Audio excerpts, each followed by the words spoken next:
আবুজার গাফারিকে বলল, আবুজার গাফারি, আমার মেয়ে ইন্তিকাল করেছেন, আমার মেয়ে মৃত্যুবরণ করেছেন, তার জন্য তুমি একটা কবর খনন করো। ভাই গো, কবর খনন করার জন্য তাকে আদেশ করা হলো। হাইরে সম্পূর্ণ কমপ্লিট করলেন। কমপ্লিট করার পরে মনের চাহিদা অনুযায়ী, খায়েশ অনুযায়ী, ইচ্ছা অনুযায়ী কবরকে জিজ্ঞাসাবাদ করলেন, ওরে কবর।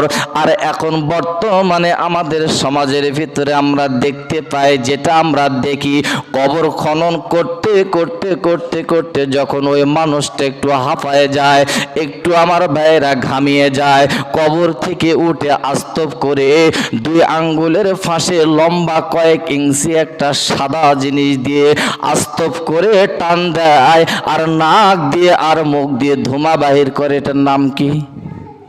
কি নাম? আবার অরিজিনাল প্লেয়ার তাকে বলা হয় যে নাক দিয়ে ধোঁয়া বাহির করে। কে বলেন? অরিজিনাল প্লেয়ার তাকে বলা হয় যে নাক দিয়ে ধোঁয়া বাহির করে। আমার মুসলমান ভাইরা, ওই ব্যক্তির দ্বারা কখনো কবর খনন করে নেবেন না। যে ব্যক্তি বিড়ি টানে আর বিড়ি টানে, বিড়ি খায়, গুল সেবন করে, গুল মুখে দেয়, এই লোকগুলির দ্বারা আপনারা কবর খনন করে নেবেন না।